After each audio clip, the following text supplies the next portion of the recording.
Hello my dear student, आज हम लोग देखते हैं बेटा 2023 subject chemistry class 12 set number 4 code है CD। ठीक है, और हम लोग यहाँ पर क्वेश्चन नंबर 1 से स्टार्ट करते हैं और एक ही वीडियो में आपको कंप्लीट सेट मिलेगा। ठीक है, आप सब चैनल को सब्सक्राइब कर दीजिए और यदि आपके साथ के कोई बच्चे इंटर में पढ़ते हो तो उनके पास शेयर भी कर दीजिए। तो चलिए पढ़ते हैं। क्वेश्चन नंबर 1 ऑप्शनल है। Molarity of pure water is कितना होता है? काफ़ी पॉपुलर क्वेश्चन है और ये देखो बेटा 55.56 यहाँ पर आ रहा है मोल लीटर इनवर्स। ठीक है, ये यहाँ पर ये मोलरिटी वाला ऑप्शन आपका करेक्ट जाएगा। और कैसे आता है उसको हम लोग थोड़ा देख लें। चलिए देखते हैं। मोलरिटी निकालने के लिए आपको क्या चाहिए बेटा? Moles of solute upon volume of solution in litre. अब हमें वाटर का बताना है तो वेट ऑफ वाटर चाहिए मोल निकालने के लिए, molecular weight of water upon volume of water in litre. ठीक है, अब यहाँ पर आप सब देख रहे होंगे कि जैसे यहाँ पर हमारे पास पता नहीं वेट, तो यहाँ पर हम लोग डेंसिटी से निकाल लेंगे। डेंसिटी इक्वल टू क्या होता है? मास अपॉन वॉल्यूम, और मास को वेट से रिलेट कर दिया गया है। ठीक है, तो आपके पास वेट क्या हो जाएगा? Density into volume. डेंसिटी यहाँ क्या लिया गया? ग्राम पर ml में ले लिया गया है, वॉल्यूम भी ml में ले गया है। तो यहाँ बेटा वेट निकल जाएगा ना। डेंसिटी 1 ग्राम पर ml ले लिया गया और वॉल्यूम 1000 ml। तो ml से ml कैंसिल और आ गया आपके पास वेट। अब वेट आ गया तो यहाँ से आप मोलर मास ऑफ वाटर जानते हैं ना। मोलर मास ऑफ वाटर जो होता है वो क्या होता है? 18 ग्राम पर मोल। अच्छा, मोलरिटी का फार्मूला अभी हम लोग बोले, मोलरिटी इक्वल टू क्या होता है? Moles of solute upon volume of solution in litre. तो मोल्स निकालने के लिए आएगा W/m, और दोनों हम लोग ऊपर पता कर चुके हैं, वॉल्यूम इन लीटर। तो बस सारी वैल्यू पुट कर दीजिए और आपके पास आंसर आने वाला मोलरिटी ऑफ वाटर कितना आ जाएगा? 55.56 मोल लीटर इनवर्स। ठीक है, ऐसे दूसरा बेटा आप देखोगे तो सेकंड आपके पास आने वाला option unit of specific conductance. Specific conductance की यूनिट क्या होती है? तो स्पेसिफिक कंडक्टेंस की यूनिट होती है बेटा ओम इनवर्स सेंटीमीटर इनवर्स। मतलब ऑप्शन नंबर 3 आपका करेक्ट जा रहा है। ठीक है, सेंटीमीटर इनवर्स ओम इनवर्स। ये पहले भी रिपीट हो चुका है क्वेश्चन, तो इस पर आप ध्यान दीजिएगा विशेष। ठीक है, आपके सामने देखिए यहाँ पर आ रहा है कप्पा मतलब conductivity 1/r resistance into L/A। तो रेजिस्टेंस की यूनिट क्या होती है बेटा? ओम। लेंथ यहाँ पर सेंटीमीटर में, एरिया सेंटीमीटर स्क्वायर में। कैंसिल कर देंगे तो हमारे पास क्या आ जाएगा? Ohm inverse centimetre inverse. ठीक है, या सेंटीमीटर इनवर्स और ओम इनवर्स। अब उसके बाद इसका हम लोग देखते हैं बेटा सी पार्ट क्या है। सी में ये पूछे हैं the number of stereo isomer of platinum NH3 का होल टू Cl2R। तो यहाँ पर 2 मिलने वाला है। ठीक है, और वो भी दोनों क्या है? ज्योमेट्रिकल आइसोमर होगा। तो देख लीजिए आप सब, यहाँ पर एक क्वेश्चन लिखा हुआ आपके पास रखा गया है। यहाँ पर आते हैं हम लोग तो number of stereo isomer of platinum NH3 का होल टू Cl2 की 2। इसका पहले IUPAC नाम लिख लिया जाए। तो IUPAC नाम लिखा जाए तो यहाँ पर डाई एमीन इसका होगा, डाई क्लोराइडो प्लेटिनम सेकेंड। ठीक है, और ये exist in cis and trans form of geometrical isomer. Cis trans इसका बना लीजिए। आप देख रहे होंगे ये सिस आइसोमर है बेटे, ट्रांस। ठीक है, ये देखिए आप, same group present in same side is called cis isomer. NH3 इधर है तो सिस, और same group present in opposite side is called trans isomer. मतलब क्लोरीन और क्लोरीन अपोजिट है, अमोनिया अमोनिया अपोजिट है, तो ये ट्रांस बनेगा। और एक इम्पॉर्टेंट पॉइंट इसमें ऐड कर लीजिए, cisplatin are used in treatment of for cancer. ठीक है, इसका यूज करते हैं, काफ़ी इम्पोर्टेंट ये है, तो इसको आप ज़रूर ध्यान दीजिएगा, ये आता रहता है बोर्ड पेपर में। नेक्स्ट आपके पास फोर्थ है बेटा formation of coloured ion is possible due to the presence of unpaired electron. ठीक है, ऑप्शन नंबर 1 इज करेक्ट। थोड़ा मैंने लिख दिया है। कलर्ड क्या कौन से होते हैं, D1 D9 वाले बेटा अनपेयर्ड इलेक्ट्रॉन होता है और वो कलर देते हैं। जिसके इलेक्ट्रॉनिक कॉन्फ़िगरेशन में D0 D10 होगा उसमें अनपेयर्ड इलेक्ट्रॉन नहीं होगा तो कलरलेस होंगे।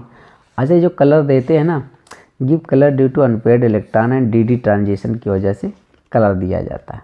ठीक, अब आपके पास आता है एक नेक्स्ट रिएक्शन। इसमें है, इन्होंने रिएक्शन दिया और कहा है कि साइंटिस्ट का नाम क्या है। ठीक है, जैसा कि अनसॉल्व्ड पेपर में आपको मैं दिखा रहा हूँ। देखिए, इन्होंने दिया reaction RCOOAg arrow Br2 CCl4 RBr, तो हुंस डीकर रिएक्शन। ठीक, हुंस डीकर रिएक्शन हो जाएगा इसमें से। तो हुंस डीकर रिएक्शन को हम लोग कंप्लीट करके भी देख लेते हैं बेटा। देखो, silver salt of monocarboxylic acid लिया जाता है ना, तो देखो मैंने यहाँ से R लिया, यहाँ से एक Br, RBr बन गया। अभी एक ब्रोमीन यहाँ बचा है, इसका ब्रोमीन, इसका AgBr बाहर कर दो और ये दोनों CO2 भी बाहर कर दीजिए। ठीक है, R की जगह पर आपने क्या लिख लिया, CH3, और अब यहाँ पर जो हमारे पास होगा वही एक Br, इसका एक CH3Br बन जाएगा। Br एक बचा है, एक AgBr बाहर जाएगा, CO2 बाहर जाएगा। ठीक है, तो ये हंस डीकर रिएक्शन है, ये सॉल्वेंट है, CCl4 की प्रेजेंस में रिएक्शन हो रहा है।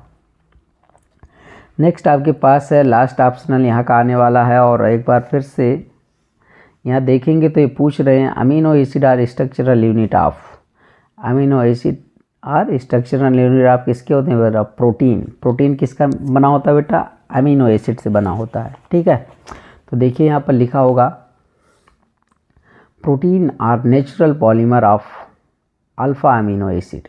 ठीक है, तो देखिए हंस डीकर रिएक्शन कंप्लीट कर लिया गया, प्रोटीन का स्ट्रक्चरल यूनिट जान लिया गया। अब हम लोग आते हैं क्वेश्चन नंबर 2 की तरफ, और क्वेश्चन नंबर 2 से अब आपको अनसॉल्व की ज़रूरत नहीं है, इसमें क्वेश्चन आंसर दोनों लिखा हुआ है। ठीक है, जैसा कि पहला देख सकते हैं, which element are known as transition element, write down their two properties. ठीक है, तो अब यहाँ पर लिखा है, तो ट्रांजिशन एलिमेंट किसे कहते हैं बेटा, डी ब्लॉक के एलिमेंट को ट्रांजिशन एलिमेंट बोला जाता है। ठीक है, डी ब्लॉक के एलिमेंट को क्या बोला जाता है, ट्रांजिशन एलिमेंट। तो देखिए क्या होते हैं डी ब्लॉक के element, those element which last electron enter in D subshell are called D block element, they lie between the S and P block element, thus they are also known as transition element. ऐसा element जिसका last electron D block यानी D sub shell में enter करता है उसे D block का element बोला जाता है, और उसी को ट्रांजिशन एलिमेंट भी बोला जाता है। इसे ट्रांजिशन एलिमेंट क्यों बोला जाता है, क्योंकि S और P के बीच में है। तो देखो मैं यहाँ पर बनाने की कोशिश किया हूँ, आपके लेफ्ट हैंड साइड में S block, right hand side में क्या है बेटा, P ब्लॉक, और मिड में क्या है, ट्रांजिशन एलिमेंट, मतलब डी ब्लॉक को ही ट्रांजिशन एलिमेंट बोला जाता है। और यह ब्लॉक नीचे है तो इसको इनर ट्रांजिशन एलिमेंट बोला जाता है। ठीक है, टू प्रॉपर्टी देख लिया जाए तो ट्रांजिशन एलिमेंट फॉर्म कॉम्प्लेक्स, ये कॉम्प्लेक्स बनाते हैं, और इसकी प्रॉपर्टी को हम लोग पहले के सेट में डिटेल जानकारी ले चुके हैं। तो यहाँ पर एक कॉम्प्लेक्स का एग्जाम्पल लिख दीजिए K4 FeCN का होल 6। ठीक है, दे show paramagnetic and catalytic property, तो ये प्रॉपर्टी भी हम लोगों ने अच्छे से डिस्कस कर चुके हैं बेटा। ये जो पेपर है ना, ये आपका रिपीट होता है, तो जब पहले सेट में हम लोग करते हैं तो वहाँ डिटेल जानकारी जो रिपीट होता है बाद में थोड़ा शार्ट करते चलते हैं। ठीक है, अब आपके पास एक क्वेश्चन आ गया है, इसको पढ़ लीजिए, यहाँ से भी देख लेते हैं। Calculate the mass of non volatile solute, molar mass 40 ग्राम दिए हैं, which should be dissolved in 114 gram octane to reduce its vapor pressure to 80%। चलिए देखते हैं, आपको यहाँ भी क्वेश्चन लिखा हुआ मिल जाएगा। क्या कह रहे हैं,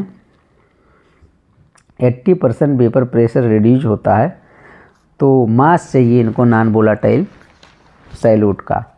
अब क्या होता है कि देख लो, समझ लो थोड़ा सा, आपके पास यहाँ मान लो कोई चीज़ सॉल्वेंट है। ठीक है, अब सॉल्वेंट जो आपके पास है, अब यहाँ से यदि आप हीट करोगे बेटा तो इसके यहाँ वेपर बनेंगे। ठीक है, तो वेपर बनेंगे तो ये जो वेपर बनेंगे इनके द्वारा इसके सरफेस पर जो प्रेशर लगाया जाता है उसे वेपर प्रेशर बोला जाता है। ये तो बात हो गई सॉल्वेंट के केस में। अब ये कह रहे हैं नॉन वोलेटाइल सॉल्यूट डालो, नॉन वोलेटाइल सॉल्यूट इसमें डाल दो। अब इसका मतलब ये है कि ये जो सॉल्यूट आपने डाला इसके वेपर नहीं बनेंगे। तो जो सॉल्वेंट के वेपर बन रहे थे ना, अब सॉल्वेंट के ऊपर अगल बगल आकर के भर जाएगा, इकट्ठा हो जाएगा, तो सॉल्वेंट के मॉलिक्यूल का वेपर बनना कम हो जाएगा। ठीक है, तो यहाँ कम वेपर बनेगा तो इसका वेपर प्रेशर कम हो जाएगा।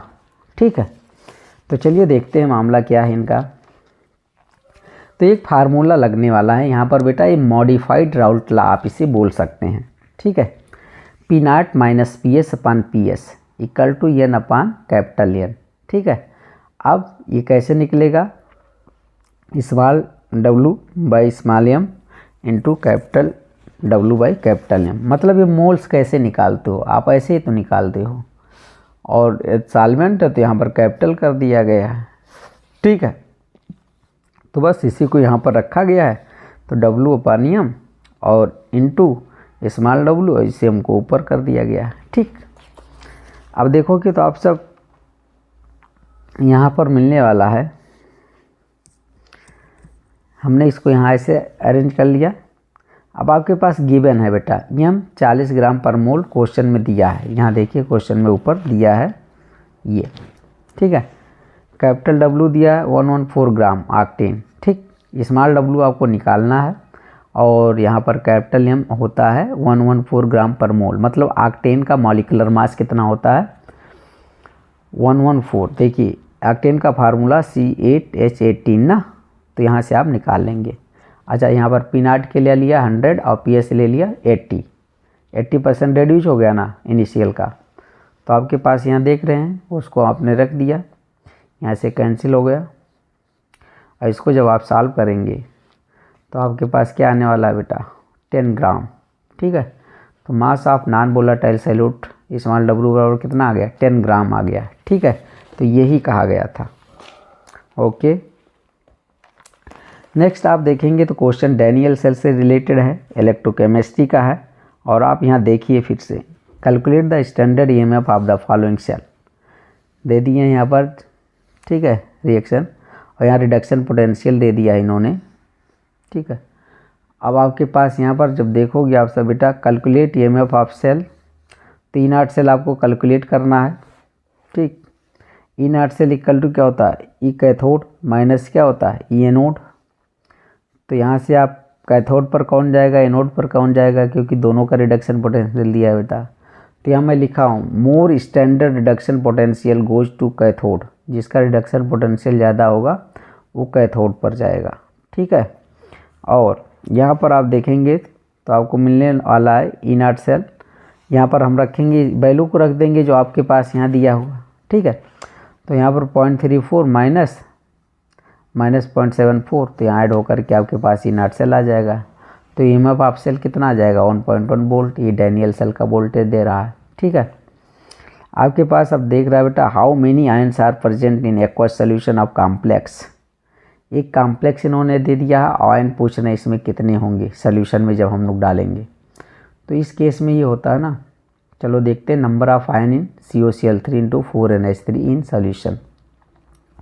यहाँ पर लिखा है बेटा कॉम्प्लेक्स, आपके पास कॉम्प्लेक्स है COCl3 इंटू 4NH3। मैं यहाँ लिखा हूँ आयोनाइजेशन नेचर, कैसे आयोनाइज होता है। जैसे आपने सोल्यूशन में डाला तो इस फॉर्म में आ जाएगा COCl2NH4 का होल ट्वाइस प्लस Cl-, इस तरह से आयोनाइज होगा। तो number of ionisable chlorine atom 1 आ जाएगा, टोटल नंबर ऑफ आयंस कितने हो जाएंगे 2 हो जाएंगे। ठीक है, तो यही पूछ रहा था कि how many ion are present.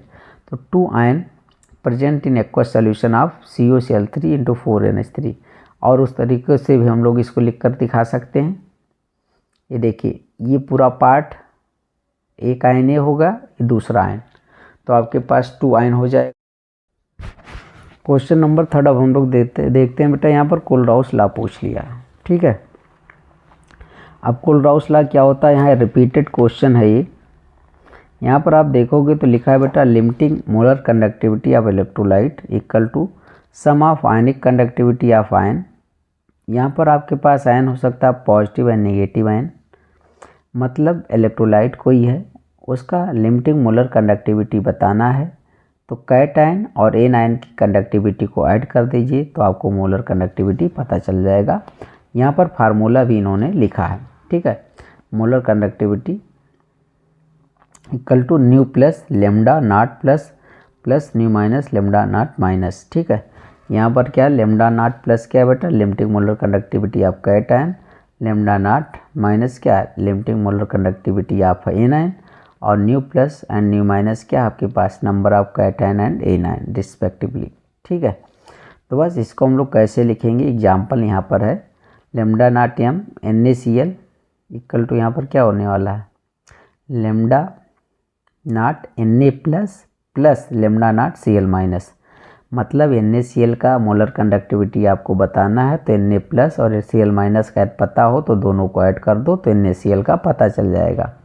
ऐसे आपके पास यहाँ पर बेरियम क्लोराइड का है बेटा BaCl2, ठीक है। तो इसके लिए क्या करेंगे lambda naught Ba2 plus 2 into lambda nought Cl minus, ठीक है। तो इसको आप सब यहाँ पर देख सकते। तो बेरियम क्लोराइड बेटा ऐसे टूटेगा तो यहाँ पर 2Na लिखना ज़रूरी हो जाएगा, ठीक है। तो आपके पास यहाँ जाने वाला है, ऐसा हमने लिख दिया। अच्छा एप्लीकेशन इसका क्या है, एप्लीकेशन ये है कि वीक इलेक्ट्रोलाइट की मोलर कंडक्टिविटी कैलकुलेट करने के लिए इसका यूज़ किया जाता है, ठीक है।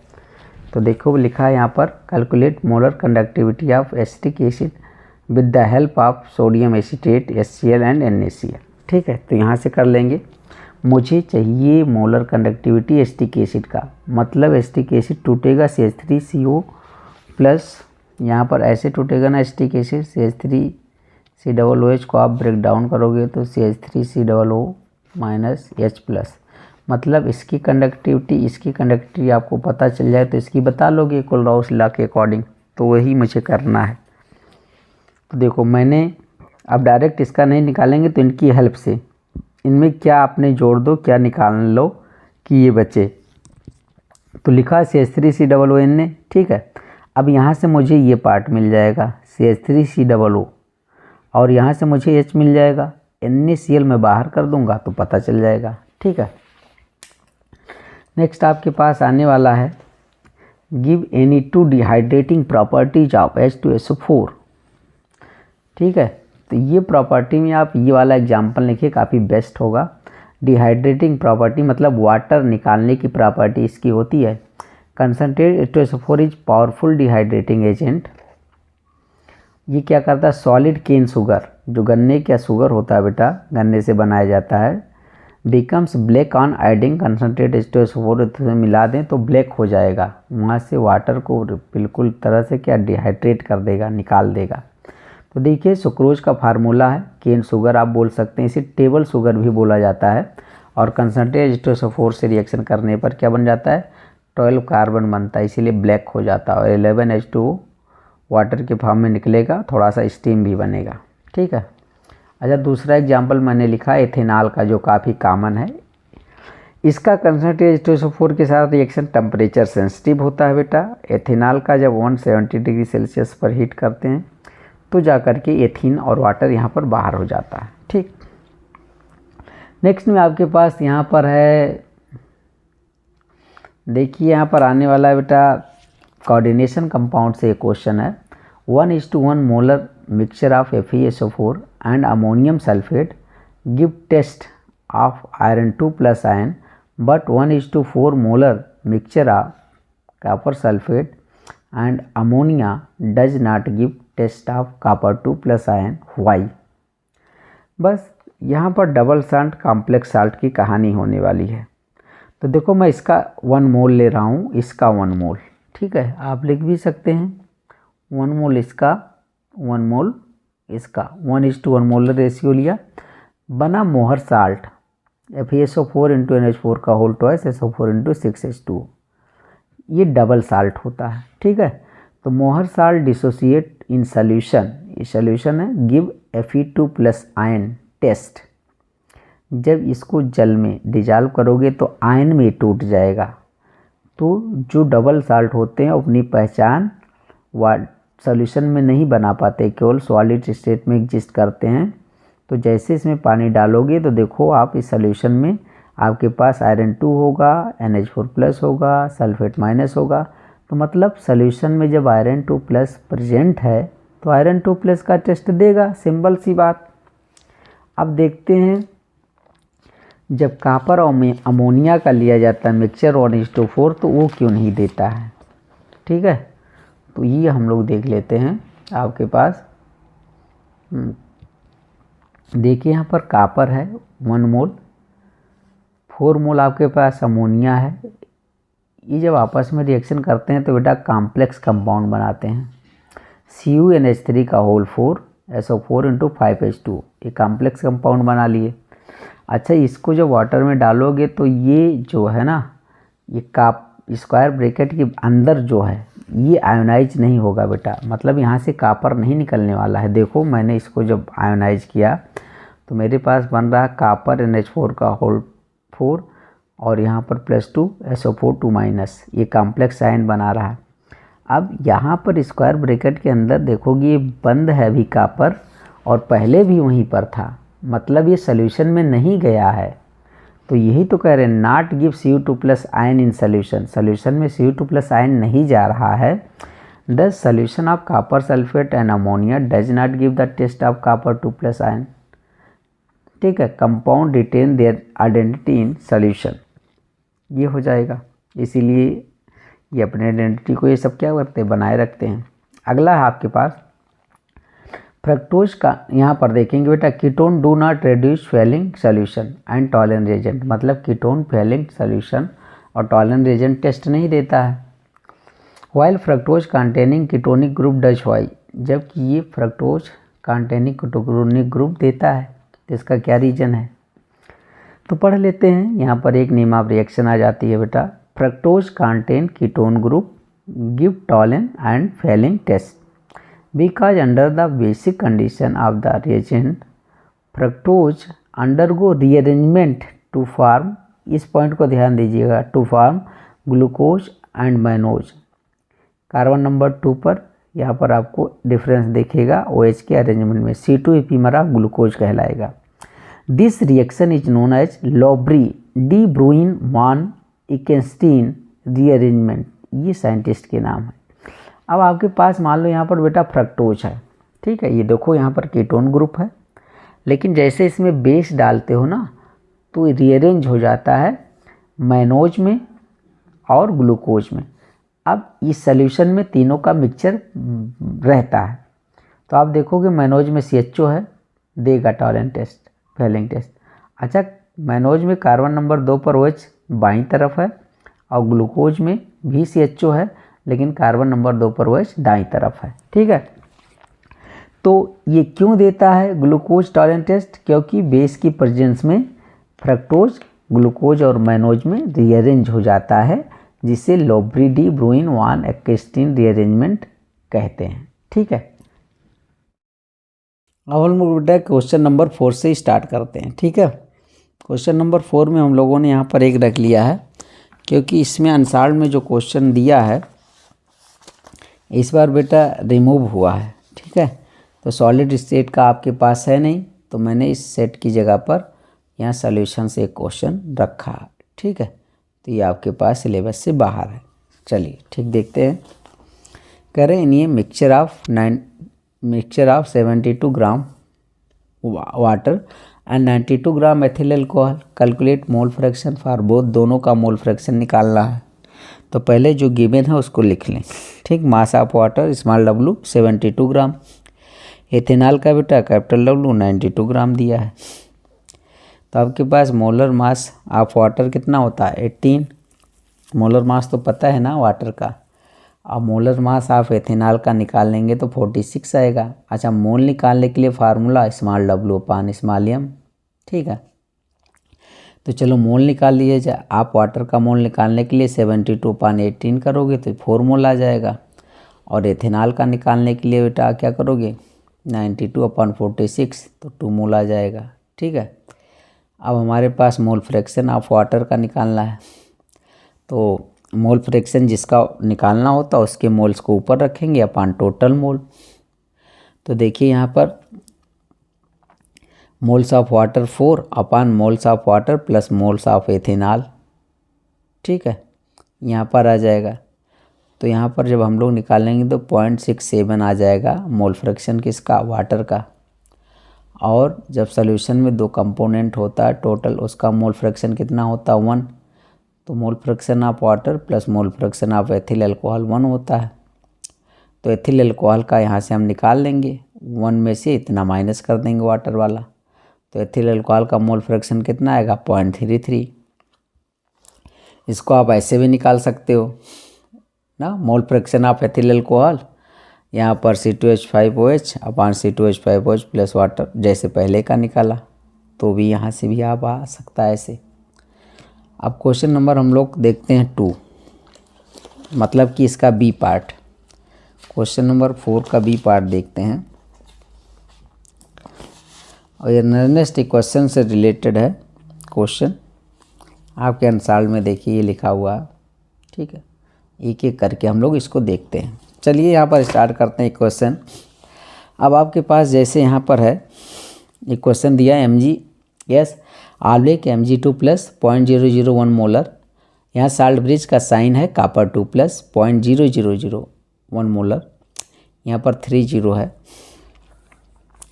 तो पहली बात तो सेल इक्वेशन लिख लो इसके लिए। सेल इक्वेशन क्या लिखेंगे, Mg इधर वाला plus copper arrow Mg2 plus copper, ये बन रहा। अच्छा, नंबर ऑफ इलेक्ट्रॉन का चेंज कितने का हो रहा, 2 का हो रहा है यहाँ पर, ठीक है।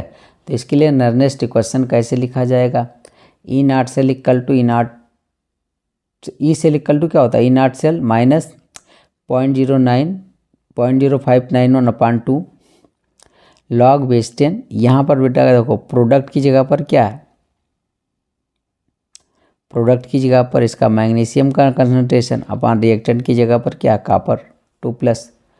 तो मेरे पास ये जो नेक्स्ट इक्वेशन है ना, अभी इसको हम लोगों ने पहले भी इसको लिखा है, ठीक है, पहले के सेट में। तो ई सेल बराबर क्या होता है, E0 सेल माइनस 0.0591 अपान 2, यहाँ पर 2 ये लिखा गया लॉग।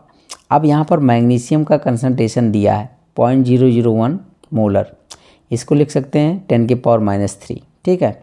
यहाँ पर कंसंट्रेशन कितना दिया 0.0001 मोलर, इसको लिख सकते हैं ये। तो बस हम लोग इसकी वैल्यू को इसमें रखते हैं। अब यहाँ पर हाँ, ये जो मैंने लिखा है ये बेटा है E0 सेल कैसे निकालते हो आप सब, कैथोड माइनस एनोड करके निकालते हो ना। जैसे E0 सेल जो होता है वो आप करते हो E0 cathode minus E0 anode. तो ये रिडक्शन पोटेंशियल इनको देना चाहिए। जैसे आपके पास कॉपर 2 प्लस है, कॉपर में जा रहा है, ठीक है, यहाँ रिएक्शन से हम लोग देखें। और यहाँ Mg2 प्लस का रिडक्शन पोटेंशियल क्या हो जाएगा, मतलब रिडक्शन पोटेंशियल दिया होता है, तो यहाँ पर ऑक्सीडेशन हो रहा है, तो जो ऑक्सीडेशन पोटेंशियल होगा उसकी साइन चेंज कर देंगे तो रिडक्शन पोटेंशियल बन जाएगा। तो मुझे यहाँ पर इसका रिडक्शन पोटेंशियल इनको क्वेश्चन में देना चाहिए, ठीक है, जैसे इसका होता है 0.34, ठीक है। और यहाँ पर मैग्नीशियम का कितना होता है, यहाँ पर माइनस 2.37 रिडक्शन पोटेंशियल, तो ये होना चाहिए पता थोड़ा सा, ठीक। तो यहाँ से वो वैल्यू आपको पता रखना है, तो आपके पास आ जाएगा, कंसंट्रेशन रख देंगे। और यहाँ पर जब आप सॉल्व करोगे बेटा तो log 10 आएगा, और log 10 की वैल्यू 1 होती है, ठीक है। तो बस इसको ऐड कर लीजिए, दोनों को ऐड करने पर इतना आएगा, और इतना को सॉल्व करने के बाद माइनस करने के बाद हमारे पास जो ई सेल निकल करके आता है वो 2.68 वोल्ट आता है, ठीक है। ये क्वेश्चन 3 पार्ट में इन्होंने दिया है और 3 नंबर का आता है, तो इतना बड़ा ये क्वेश्चन हो जा रहा है, ठीक है। ऐसा आना नहीं चाहिए, आए तो ज़्यादा नंबर में आए, नहीं तो 1-2 आएगा बस। अब दूसरा इन्होंने दिया है सेल रिएक्शन, ठीक है। सेल का रिप्रेजेंटेशन इन्होंने दूसरा दिया आयरन आंवलिक आयरन 2 प्लस, इसका कंसंट्रेशन 0.001 मोलर, और हाइड्रोजन आयन का कंसंट्रेशन 1 मोलर दिया है, ठीक। तो इसके लिए भी वही काम करना है, Fe इसको बैलेंस इक्वेशन लेकिन इसमें ज़रूरी है लिखना। नर्नेस्ट इक्वेशन से आप जब ई सेल कैलकुलेट करते हैं तो बैलेंस इक्वेशन की ज़रूरत है, ठीक है। तो हम लोगों ने ऐसे इक्वेशन लिख लिया, इसका कंसंट्रेशन लिख लिया। आप फिर से यहाँ पर इक्वल टू 2 का चेंज कर रहा, फिर से बेटा नर्नेस्ट इक्वेशन लिखा जाए। ई सेल बराबर क्या होता है, E naught cell minus 0.0591/2 log base ten Fe2 plus upon H plus. देखो यहाँ पर Fe2 प्लस ये प्रोडक्ट का कंसंट्रेशन ना अपान रिएक्टेंट का concentration raise to power stoichiometry, यहाँ पर 2 है तो इसकी पावर 2 कर दिया गया, ठीक। अब यहाँ पर हम लोग क्या करते हैं, अब कैथोड पर कौन जाएगा। अच्छा यहाँ फिर से आप रिडक्शन पोटेंशियल की ज़रूरत है तो पेपर में दिया रहेगा, ठीक है, बोर्ड के आंसर में नहीं दिए। ईएमएफ हाफ सेल निकालने के लिए मुझे कैथोड माइनस से नोट करना है और वही फिर से पूरी क्वेश्चन को मैंने लिख दिया। अच्छा हाइड्रोजन का रिडक्शन पोटेंशियल स्वेच्छा से 0 माना है तो यहाँ पर 0 कर दिया माइनस, और -0.44 आयरन का होता है, ठीक है। बाकी सारी वैल्यू मैंने इसका कंसंट्रेशन आयरन का लिख दिया जो क्वेश्चन में दिया गया है, ठीक। इसको करते हैं तो 10⁻³ आ जाएगा। अच्छा इधर लाओगे इसको तो आपके पास क्या हो जाएगा -3 log 10⁻10 और log 10⁻10 की वैल्यू 1 हो जाएगी। तो बस यहाँ पर -3 केवल बचेगा और इसको आप यहाँ पर देखेंगे तो यहाँ पर इसको सॉल्व करने के बाद आपके पास वैल्यू आ जाती है ये, और दोनों को हम लोग ऐड कर देंगे तो हमारे पास इसका जो ईएमएफ आएगा वो 0.53 वोल्ट आ जाएगा, ठीक है। तो यहाँ पर हम लोगों का जो सेल रिएक्शन है ना उसको आपको सेल के फॉर्म में लिखना होता है और सेल का रिप्रेजेंटेशन है दिया तो उससे क्वेश्चन बनाना आना चाहिए। अच्छा उससे क्वेश्चन पता चल जाएगा तो आपको कंसंट्रेशन आप प्रोडक्ट और रिएक्टेंट पता चल जाएगा तो वहाँ से आप प्रोडक्ट अपान रिएक्टेंट करोगे, ठीक है। अगला क्वेश्चन है, टिन है बेटा SN/SN2 प्लस 0.050 मोलर, यहाँ पर साल्ट ब्रिज का साइन है।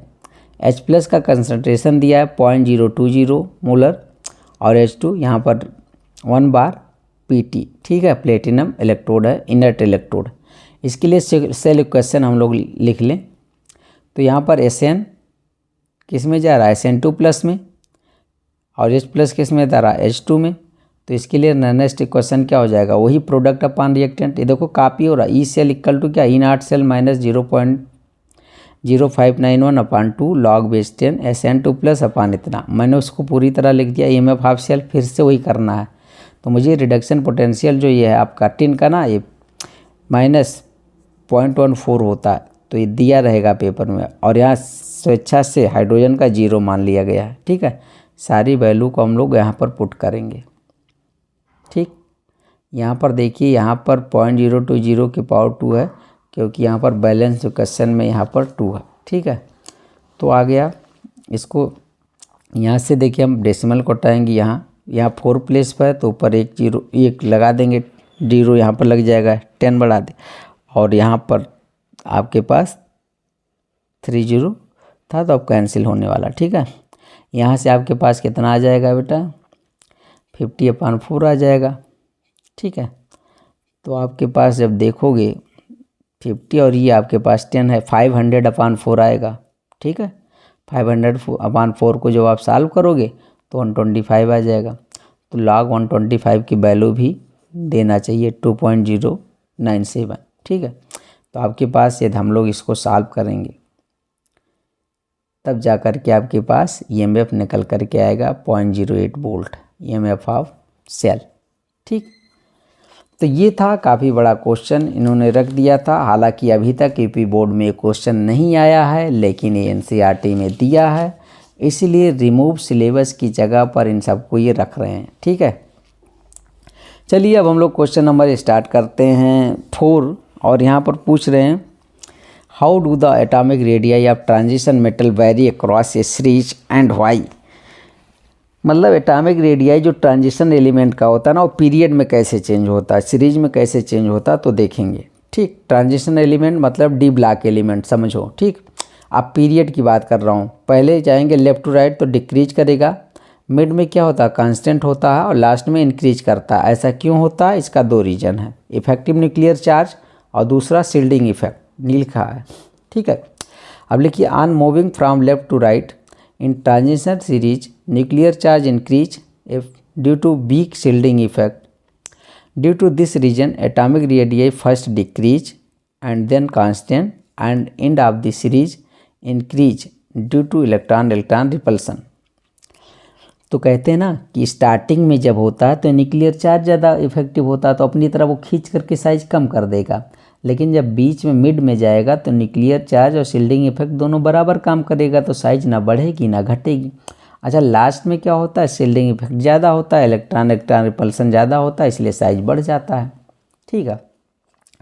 अब जैसे यहाँ पर इन ग्रुप आपने सोचा एक्सपेक्टेड, आपने क्या R3 रेडियस जो होता है ना, रेडियाई जो 3D की है वो 4D से कम है और 4D की 5D से कम है, मतलब 5D की रेडियाई सबसे ज़्यादा है। एक ग्रुप की बात कर रहे हैं, ठीक है, ग्रुप की बात। जैसे ग्रुप में आप यहाँ पर आते हो ना, तो आपके पास ये 3D है, 4D है, 5D है। ग्रुप में टॉप टू बॉटम आने पर रेडियाई इंक्रीज करती है, ठीक है, ये हम लोगों ने देखा है। लेकिन अब एक्चुअल में क्या होता है, देखो कि 3D से 4D की रेडियाई ज़्यादा है, लेकिन 4D और 5D की रेडियाई लगभग बराबर है, ऐसा दिखा रहे हैं। तो ऐसा क्यों होता है, ड्यू टू लेंथेनाइट कॉन्ट्रैक्शन, ठीक है, poor shielding of 4f electron. 14 electron होते हैं, F ऑर्बिटल पुअर शील्डिंग करता है, जिससे क्या होता है, जो इफेक्टिव न्यूक्लियर चार्ज है ना, वो क्या करता है, अपनी तरफ खींचता है न्यूक्लियस और उसके साइज को क्या कर देता है, कम कर देता है। तो आप देखेंगे यहाँ पर 3D 4D 5D मैंने लिखा, एग्जाम्पल लिखा टाइटेनियम, जर्कोनियम, हाफनियम। तो ये तो 3D का है, लेकिन 4D 5D में हम लोग रिलेट करेंगे। तो जर्कोनियम और हाफनियम का जो एटॉमिक रेडियाई है ना, अब हम लोग सोचे थे कि टॉप टू बॉटम आने पर इंक्रीज करेगा, मतलब जर्कोनियम से ज़्यादा हाफनियम का होगा, लेकिन ऐसा नहीं हुआ। आप देख रहे हैं कि जर्कोनियम का 160 पिकोमीटर दिया और इसका 159 पिकोमीटर दे दिया है, तो इतना बड़ा इफेक्ट आने वाला है। ठीक है, ये आपके पास से 3 पार्ट था, इसमें भी एक एक नंबर के थे। आपके पास नेक्स्ट है ions of transition metal are generally paramagnetic. क्यों पैरामैग्नेटिक होते हैं, जो ट्रांजिशन मेटल के आयन होते हैं क्यों पैरामैग्नेटिक होते हैं, तो due to presence of unpaired electron. ठीक है, अनपेयर्ड इलेक्ट्रॉन की वजह से वो पैरामैग्नेटिक होते हैं। तो D1 से D9 में अनपेयर्ड इलेक्ट्रॉन होगा तो पैरामैग्नेटिक होगा, और आपके पास D0 D10 होगा तो अनपेयर्ड इलेक्ट्रॉन नहीं होगा, तो वो डायमैग्नेटिक होगा। ठीक है, नेक्स्ट थर्ड पार्ट इसका हम लोग देख लेते हैं। थर्ड पार्ट में बेटा है transition metal element so different oxidation state why. Transition metal होते हैं ना, वो डिफरेंट ऑक्सीडेशन स्टेट क्यों रिप्रेजेंट करते हैं, तो यहाँ देखेंगे variable oxidation state, so variable oxidation state because N-1D and NS electron participate in bond formation. Bond formation में N-1D और NS दोनों के इलेक्ट्रॉन पार्टिसिपेट करते हैं। ऐसा क्यों करते हैं, क्योंकि बेटा N-1D और NS की एनर्जी वेरी क्लोज होती है, इसलिए बोथ लॉस ऑफ इलेक्ट्रॉन, दोनों लॉस कर सकते हैं इलेक्ट्रॉन का। एग्जाम्पल आपके पास है manganese, 25 atomic number, electronic configuration करोगे R3D5 4s2। आपके पास ऑक्सीडेशन स्टेट यहाँ पर क्या क्या हो सकता है, ये देखो बेटा, ये यहाँ पर 2 इलेक्ट्रॉन आप लॉस करते हो तो +2 हो जाएगा। ठीक है, ऑक्सीडेशन स्टेट स्टेबल होगा। यदि आपने 3 करते हो तो आपके पास 3 आ जाएगा।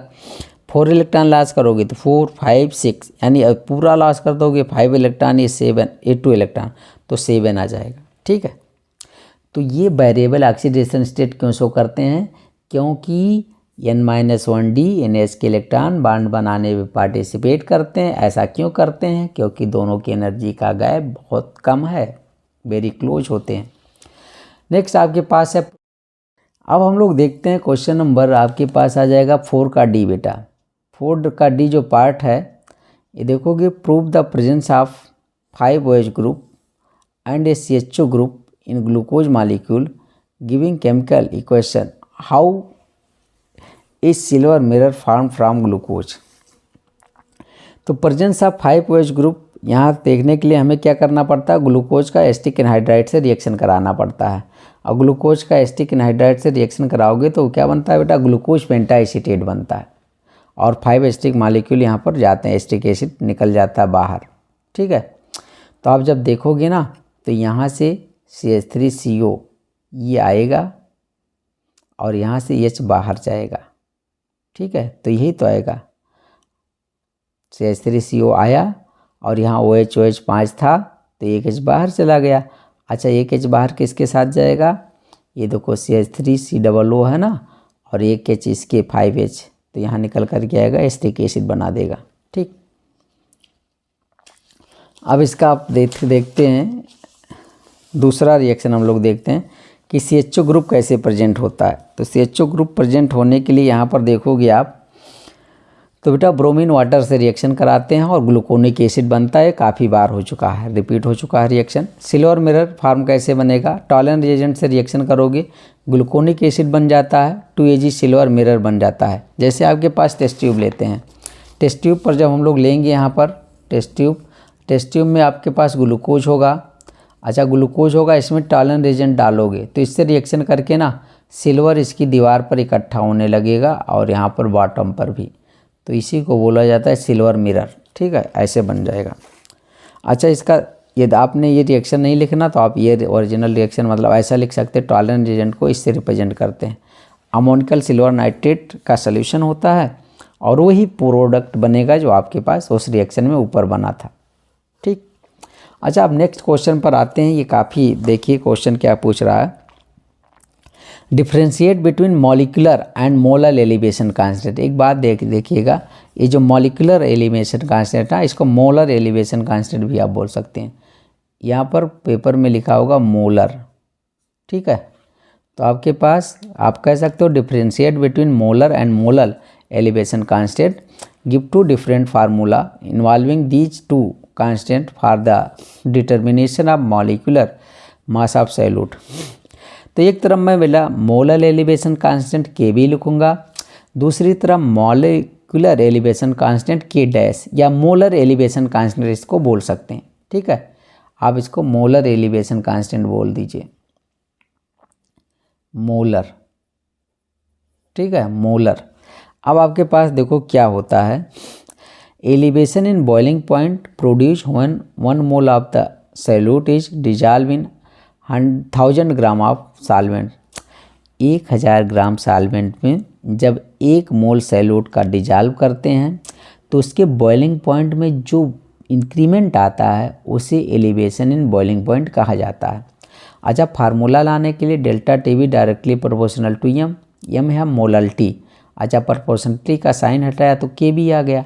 अच्छा, मोलल्टी बराबर क्या होता है बेटा, ये मोलल्टी का फार्मूला आ जाएगा। अब इस सारे डाटा को आप यहाँ रख दीजिए। अब यहाँ रखोगे तो आपके पास डेल्टा TB बराबर क्या हो जाएगा, Kb into small w into 1000/m into capital W, ठीक है। मुझे Kb मतलब मोलर एलिवेशन कांस्टेंट का बताना, तो मैंने इसको K को इधर ले आया Kb को, तो हमारे पास ये रीअरेंज फार्मूला मिल गया। अच्छा, ये क्या क्या है यहाँ पर देख लेते हैं। तो डेल्टा TB क्या, elevation in boiling point, Kb क्या, मोलर एलिवेशन कांस्टेंट, या इसी को एब्लियोस्कोपिक कांस्टेंट बोला जाता है, ठीक है। एब्लियोस्कोपिक कांस्टेंट नीचे मैंने लिख दिया। अच्छा, यहाँ पर स्मॉल w क्या, वेट ऑफ सॉल्यूट, m क्या, molecular mass of solute, capital W क्या, वेट ऑफ सॉल्वेंट, ठीक है। और देखोगे Kb को एब्लियोस्कोपिक कांस्टेंट या मोलर एलिवेशन कांस्टेंट बोलते हैं। तो एक तरफ ये हो गया, दूसरी तरफ आप जब देखोगे ना तो ये कह रहे हैं elevation in boiling point produce when 1 mole of the solute is dissolve 100 gram of solvent. अब वहाँ 1000 की जगह पर यहाँ 100 ग्राम रख दिया गया, बस इतना अंतर है। जैसे डेल्टा TB बराबर K' 100 इंटू स्मॉल w अपान m इंटू कैपिटल W। अच्छा, यहाँ जब देख रहे होगे ना तो Kb लिया है और यहाँ K' लिया है, यहाँ 1000 लिया, यहाँ 100, बस बाकी सब सेम है। तो इसको क्या बोला जाता है, मोलर एलिवेशन कांस्टेंट या मॉलिकुलर एलिवेशन कांस्टेंट, ठीक है। और आप इसके मोलर एलिवेशन कांस्टेंट बोल सकते हैं, ठीक है। चलिए अब हम लोग आते हैं इसके बी पार्ट पर। बी पार्ट में इन्होंने क्या दिया है, write the ionic equation representing the oxidising nature of K2Cr2O7 in acidic medium, ठीक है। क्वेश्चन लिख दिया, K2Cr2O7 एसिडिक मीडियम में स्ट्रांग ऑक्सीडाइजिंग एजेंट का काम करता है। देखिए, powerful oxidising agent in acidic medium. ये कैसे रिएक्शन करता है, देखो K2Cr2O7 H2SO4 रिएक्शन किया बेटा, Cr2SO4 का होल थ्राइस बना दिया, क्रोमियम सल्फेट H2O + 3O, यहाँ पर 3 ऑक्सीजन मॉलिक्यूल निकल रहा, यही ऑक्सीडेशन का काम करवाएगा। अच्छा Cr2O7 किस में हो जा रहा है, Cr3+ में, तो इसके 1 मोल के लिए 6 इलेक्ट्रॉन की ज़रूरत पड़ेगी, तो इसका आयन के रूप में लिखा जाएगा। तो आयन के रूप में इस रूप में लिखा जाएगा, यही पूछ रहा question. Cr2O7 2- plus 14H+ ion plus 6 electron arrow 2Cr3+ plus 7H2, इस इक्वेशन को लिखना है आयन के फॉर्म में। तो देखो इसके 1 मोल 6 मोल इलेक्ट्रॉन की ज़रूरत पड़ती है, ठीक है, इसके रिडक्शन में, तो ये बनता है 2Cr3+। अच्छा इसका ई नाट आ जाता 1.3, ये दर्शाता है कि बहुत अच्छा स्ट्रांग ऑक्सीडाइजिंग एजेंट है, इंडिकेट करता है। अच्छा इसका कुछ प्रॉपर्टी लिख लो, ऑक्सीडाइजिंग प्रॉपर्टी आप K2Cr2O7, ये क्या करता है बेटा, ऑक्सीडाइज करेगा फेरस साल्ट को फेरिक, मतलब फेरस को फेरिक में चेंज करेगा। ये देखो फेरस सल्फेट है ना, और ये फेरिक सल्फेट, मतलब फेरस सल्फेट को फेरिक में चेंज कर देता है। आप लिख लो K2Cr2O7 7H2SO4 6Fe2SO4 Cr2SO4 का होल थ्राइस 3Fe2SO4 का होल थ्राइस K2SO4 7H2O, ठीक है। अच्छा मुझे अब इसको आयन के रूप में लिखना है, तो मैं कैसे लिखूँगा, इसको तोड़ोगे तो Cr2O7 2- मिलेगा और 2K+ मिलेगा। अच्छा इधर K+ मिलेगा तो उधर भी K+ मिलेगा, तो दोनों तरफ जो प्लस होगा ना सेम, वो कैंसिल कर दिया जाता है। अच्छा यहाँ देखो 7 दूना 14 मिल जाएगा H+ आयन, ठीक है, और यहाँ पर 6Fe2+ मिलेगा, इधर करोगे तो आपके पास 2Cr3+ मिलेगा, और यहाँ 6Fe3+ मिलेगा, और वाटर को नहीं तोड़ना है, 7 वाटर मॉलिक्यूल मिल जाएगा। अच्छा देखा होगा तो मैंने यहाँ सल्फेट, यहाँ पोटेशियम इधर नहीं लिखा ना, तो इधर भी उतने सल्फेट उतने पोटेशियम होंगे तो कैंसिल हो गए होंगे, इसीलिए नहीं लिखा, ठीक है। नेक्स्ट आपके पास है बेटा सल्फाइड को सल्फेट में चेंज कर देगा।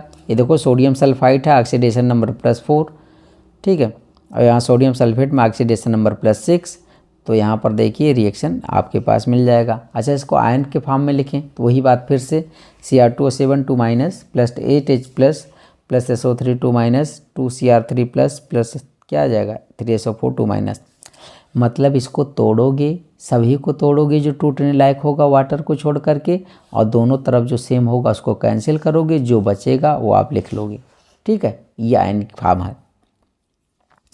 अब जैसे मेरे पास देखो, मेरे पास ये क्या है कि इधर SO3 है ना, यहाँ पर 3SO3 है कि नहीं, तो मैंने यहाँ पर 3SO3 ले लिया।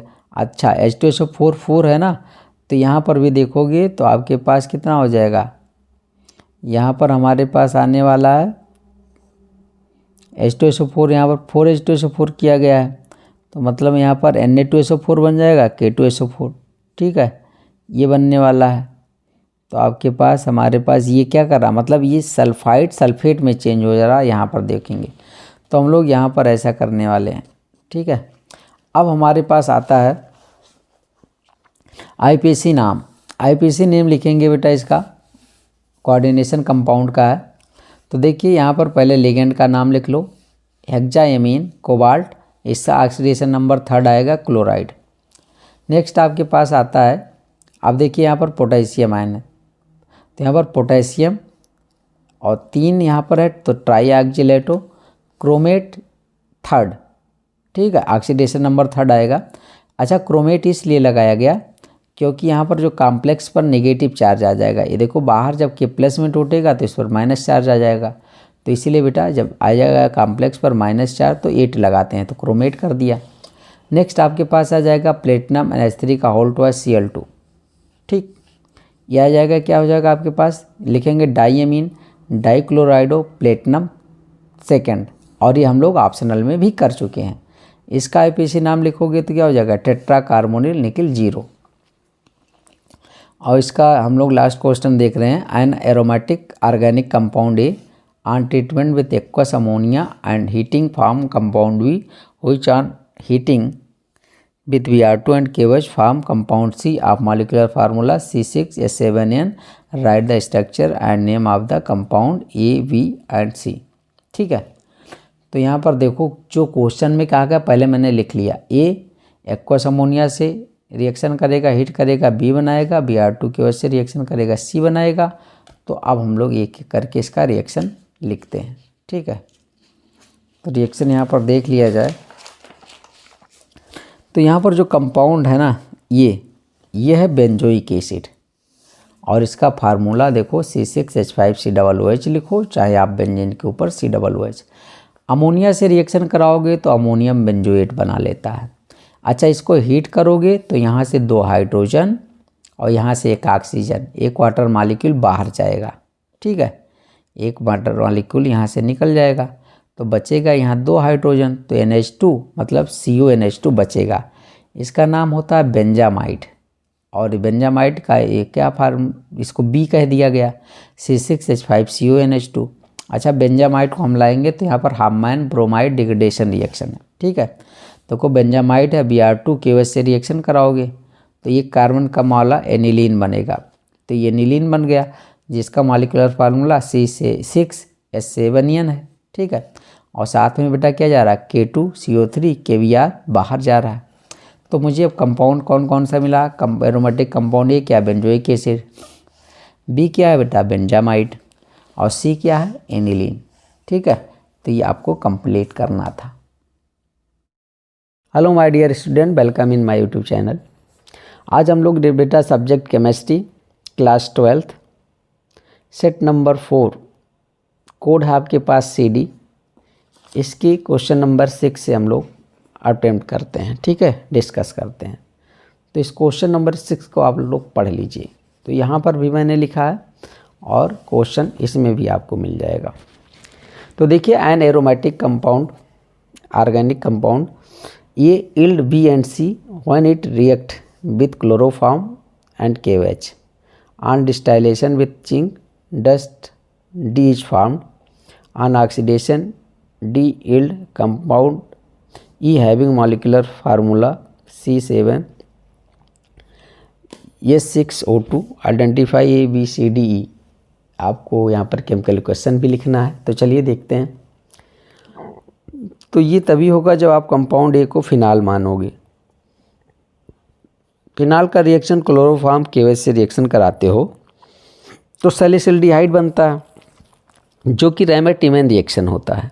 तो इसका नाम जो होता है ना आर्थो हाइड्रोक्सी बेंजल्डिहाइड है और दूसरा बनेगा बेटा पैरा हाइड्रोक्सी बेंजल्डिहाइड। अब मानो आप ना इसको आप ये ऐसा कर लेते हैं, तो ये बेंजल्डिहाइड है ना, ये बेंजल्डिहाइड। अब आप इसका बेंजल्डिहाइड का आर्थो पोजीशन ये है ना और ये भी है, तो ये आर्थो हाइड्रोक्सी, ये आपके पास पैरा पोजीशन है बेटा, तो यहाँ पर पैरा हाइड्रोक्सी बेंजल्डिहाइड। अच्छा, अब इस कंपाउंड का क्या करोगे आप, जिंक के साथ रिएक्शन करोगे तो ये जिंक डस्ट आएगा ना, तो आपके पास इसका जिंक और इसका ये जो आपने इसका लिया, इसका इसका ये बाहर निकलेगा ना, तो आपके पास मतलब क्या मिलने वाला, बेंजल्डिहाइड मिलने वाला है। अब बेंजल्डिहाइड जब आपके पास ये मिल गया तो इसको मैंने नाम दे दिया D, जैसा कि क्वेश्चन में आपके पूछ रहा। अब इसका ऑक्सीडेशन करोगे तो बेंजल्डिहाइड का ऑक्सीडेशन करने पर क्या बनता है बेटा, बेंजोइक एसिड। ठीक है, तो ये कन्वर्जन है। कन्वर्जन तब आएगा जब आप सबको रिएक्शन आता होगा, तभी आप एक दूसरे में चेंज कर सकते हैं। अच्छा, एक बात और हम लोग ध्यान दे दें कि ये जो फिनाल है ना, ये जिंक के साथ इसका रिएक्शन कराते हो तो बेंजीन बनता है। ठीक है, ZN वो बाहर कर देगा, इसका ZN इसका वो बाहर हो जाएगा तो बेंजीन बन जाएगा। तो कन्वर्जन के थ्रू एक दूसरे में चेंज कर सकते हैं।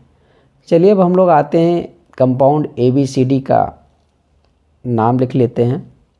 यहाँ पर देखेंगे आप तो आपके पास ऑर्गेनिक कंपाउंड ए क्या है, फिनाल C6H5OH, या फिर आप बेंजीन के ऊपर OH लगा सकते हैं।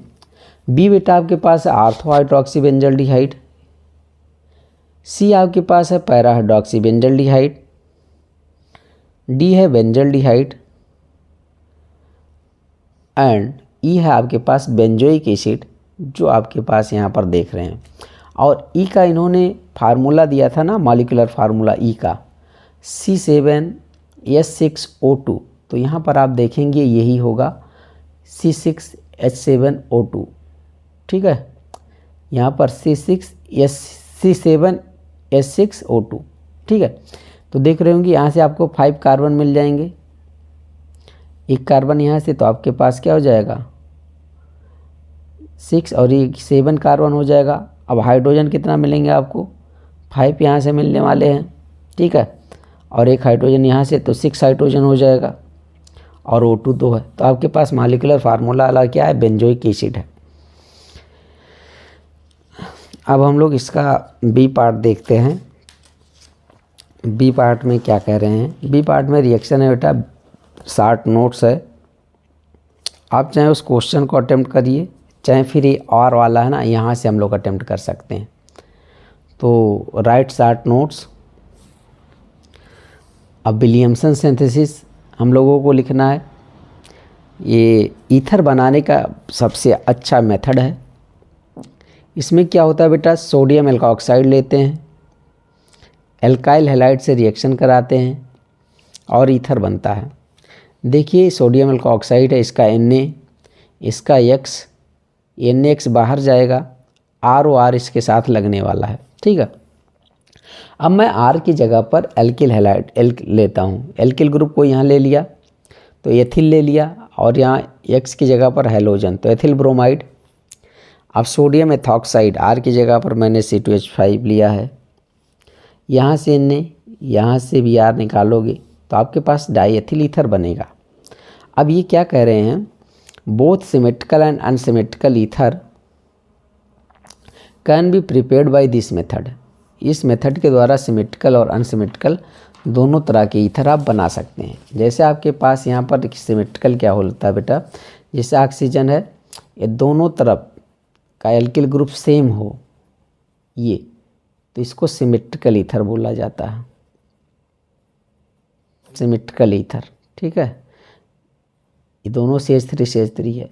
यदि आप ऐसा कर दें कि जो ऑक्सीजन है इसके दोनों तरफ एल्किल ग्रुप अलग कर दें, डिफरेंट कर दें, यहाँ मेथिल है, यहाँ पर एथिल है, तो अब इसे अनसिमेट्रिकल ईथर बोलेंगे। अनसिमेट्रिकल ईथर, दोनों तरह का ईथर इसके द्वारा आप बना सकते हैं, ठीक है। तो ये भी क्वेश्चन पूछा गया है। नेक्स्ट आपके पास आते हैं फर्मेंटेशन। फर्मेंटेशन में क्या होने वाला है, फर्मेंटेशन में बेटा large organic compound break into small organic compound by special enzyme is called fermentation, ठीक है। लार्ज ऑर्गेनिक कंपाउंड किसमें टूट जाता है, स्मॉल ऑर्गेनिक कंपाउंड। अब देखिए यहाँ पर एक डायस्टेज एंजाइम है, ठीक है, जो स्टार्च को किस में तोड़ देता है, माल्टोज में। स्टार्च कहाँ से आता है बेटा, आपके मांस मतलब बार्ले से ये बनता है, ठीक है। बार्ले से ये मांस बनता है, बार्ले को पीस करके, ठीक है, भिगो करके पीस करके जो बनाया जाता है उसे माल्ट बोलते हैं, माल्ट एक्सट्रैक्ट या मांस। तो इसमें आप क्या करोगे, डायस्टेज एंजाइम चेंज करेगा इसको माल्टोज में, और माल्टोज देखिए, अब माल्टोज को हम लोग यहाँ पर ले आए, माल्टोज का चेंज हो जाता है ग्लूकोज में। कौन चेंज करता है, माल्टेज एंजाइम। तो देखिए यहाँ पर 12 कार्बन है, यहाँ पर 6 कार्बन है, ठीक है। तो large organic compound break into small organic compound by special enzyme, ठीक है, maltase enzyme is called fermentation. Glucose आपके पास आएगा, जाइमेज एंजाइम आ जाएगा बेटा, और इसमें को किसमें चेंज कर देगा, एथिल अल्कोहल में चेंज कर देगा, ठीक है। ये ईस्ट लिखा है, ईस्ट। नेक्स्ट आपके पास आएगा पायरोलिग्नियस एसिड। पायरोलिग्नियस एसिड क्या होता है, इससे मेथेनॉल बनाया जाता है, ठीक है। तो पायरोलिग्नियस एसिड एक मिक्सचर होता है बेटा। देखो मैं लिखा हूँ, it is brown coloured solution, it has following component. इसमें क्या होता है, पायरोलिग्नियस एसिड में एसिटिक एसिड भी प्रेजेंट होता है, मेथेनॉल भी होता है और एसीटोन भी होता है, ठीक है। तो अब देख रहे हैं यहाँ पर 8 to 10% है एसिटिक एसिड, 3 to 4% है आपके पास मेथेनॉल, एंड 2-3% है आपके पास एसीटोन। इस सभी के मिक्सचर को क्या बोला जाता है, पायरोलिग्नियस एसिड, या इसी को वुड विनेगर बोला जाता है। अब इस मिक्सचर से आपको मेथेनॉल निकालना है, तो कैसे निकालेंगे वो देखते हैं। अब आपके पास पायरोलिग्नियस एसिड है, पायरोलिग्नियस एसिड जो है आपके पास, इसका बेटा रिएक्शन कर दो कैल्शियम हाइड्रोक्साइड से इस मिक्सचर को, ठीक है।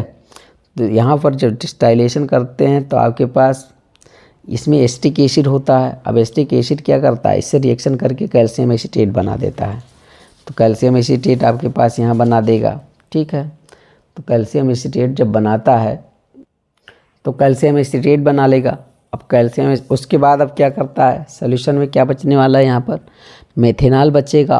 और यहाँ पर मेथेनॉल बचेगा, फिर आपके पास क्या बचने वाला है बेटा, एसीटोन, ठीक है। तो COCH3 यहाँ बच जाएगा, CH3 COCH3 एसीटोन।